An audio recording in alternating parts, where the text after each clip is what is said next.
Today's topic is occurrence of metals. क्या आप जानते हैं मेटल्स हमें सीधे अर्थ से नहीं मिलते। जिस मेटल को हम एवरीडे लाइफ में यूज़ करते हैं, क्या हम उसी फॉर्म में अर्थ क्रस्ट से उसको पाते हैं या फिर कुछ मेथड अप्लाई करके इनको प्योर फॉर्म में लाते हैं। तो इसी क्वेश्चन का आंसर पाने के लिए हम वीडियो को स्टार्ट करते हैं। हमारा आज का टॉपिक रहेगा अकरेंस ऑफ मेटल्स। चलिए स्टार्ट करते हैं। The earth crust is the major source of metal. जो हमारी अर्थ क्रस्ट है वो मेजर सोर्स है मेटल का। Sea water also contain some soluble salt. Sea water में क्या होता है, सोल्यूबल साल्ट्स होते हैं जैसे कि sodium chloride, magnesium chloride etcetera. अब बात करते हैं मिनरल्स की। द एलिमेंट्स और compounds which occur naturally in the earth crust are known as minerals. वह एलिमेंट्स और कंपाउंड्स जो हमें नेचुरली अर्थ क्रस्ट से मिलते हैं उसको हम क्या बोलते हैं, मिनरल्स बोलते हैं। बात करते हैं ओर्स की। Those minerals from which the metal can be extracted conveniently and profitably are called ores. यानी कि ऐसे मिनरल्स जो हम मेटल्स को एक्सट्रैक्ट करते हैं, जिनसे हम मेटल एक्सट्रैक्ट करते हैं conveniently and profitably are called ores. अब बात करते हैं, एक इंपॉर्टेंट लाइन है, all the ores are minerals. यानी कि सभी ओर्स मिनरल्स होते हैं but all the minerals are not ore. लेकिन सभी मिनरल्स ओर्स नहीं होते। नेक्स्ट टॉपिक के ऊपर आते हैं, एक्सट्रैक्शन ऑफ मेटल्स। यानी कि मेटल का extraction. An ore contain a metal in the form of its compound with other elements. यानी कि और में मेटल अदर एलिमेंट्स के साथ कंपाउंड के फॉर्म में होते हैं।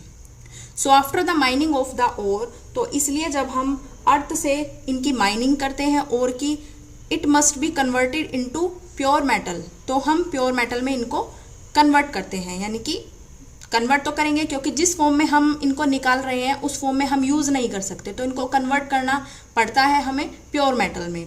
To obtain a metal from its ore is called extraction of metal. और जो हमें ये ओर से मिल रहा है उसी को ही हम क्या बोलते हैं, एक्सट्रैक्शन ऑफ मेटल बोलते हैं।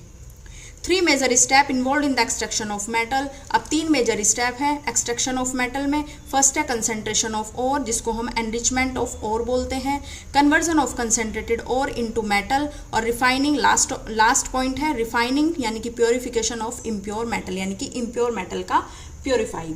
अब हम एक फ्लो चार्ट देखते हैं जिसके आधार पर हम यह समझ सकते हैं कि हम कैसे एक्सट्रैक्शन करते हैं ओर्स का। अब देखिए, यहाँ पर हमारे पास ओर है, उसको हम कंसंट्रेशन ऑफ ओर करते हैं। तो 3 टाइप में उसको कंसंट्रेशन करते हैं। सबसे पहले हाईली रिएक्टिव मेटल में, उसके बाद मॉडरेटली रिएक्टिव मेटल में यानी कि मीडियम बोल सकते हैं, और उसके बाद लेस रिएक्टिव मेटल में यानी कि जिसमें मेटल लेस रिएक्टिव होते हैं।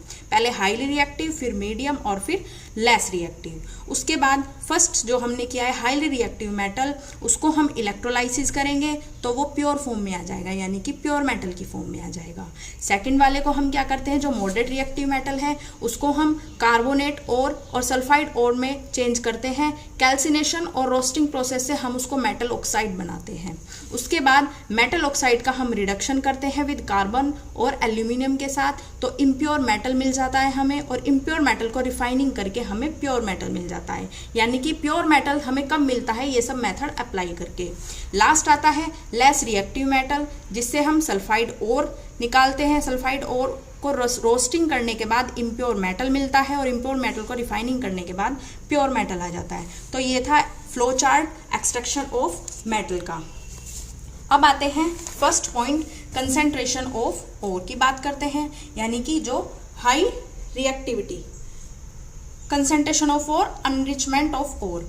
The unwanted impurities like sand, rocky materials, earthy particles, limestone, mica, etc. present in an ore called gangue। जो अनवांटेड इम्प्योरिटीज होती है जैसे कि सैंड, रॉकी मटेरियल्स, अर्थी पार्टिकल्स, लाइमस्टोन और माइका, यानी कि जो हम ओर से यानी कि मेटल्स को निकालते हैं, अर्थ क्रस्ट से जो हम मेटल्स को निकालते हैं, तो उसके साथ कुछ अनवांटेड इम्प्योरिटीज आती हैं जो प्रेजेंट इन एन ओर में प्रेजेंट होती है। उसी को ही हम क्या बोलते हैं, गैंग बोलते हैं। यानी कि कुछ अनवांटेड इम्प्योरिटीज जो हमें ओर के साथ मिलती है उसको हम क्या बोलते हैं, गैंग बोलते हैं।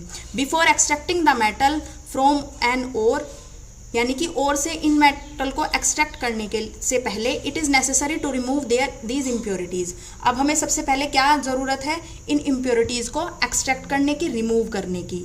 The method used for removing gangue from ore depend on some difference in the physical और केमिकल प्रॉपर्टीज। अब गैंग को और से रिमूव करने के लिए प्रोसेस जो और गैंग के फिजिकल और केमिकल डिफरेंस पर डिपेंड होता है उसे और की कंसेंट्रेशन कहा जाता है। यानी कि फिजिकल और केमिकल प्रॉपर्टीज के डिफरेंस पर डिपेंड होने के बाद उसी को ही हम क्या बोलते हैं, और की कंसेंट्रेशन।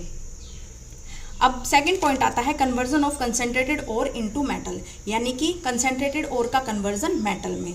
फर्स्ट पॉइंट है extraction of highly reactive metal, यानी कि एक्सट्रैक्ट करना हाईली रिएक्टिव मेटल को, जो हमने फ्लो चार्ट में बताया आपको, तो कंसेंट्रेशन में सबसे पहले यही पढ़ा था। सेकंड हमने extraction of moderate reactive metal, यानी कि मीडियम रिएक्टिव मेटल, और लास्ट में लेस रिएक्टिव मेटल को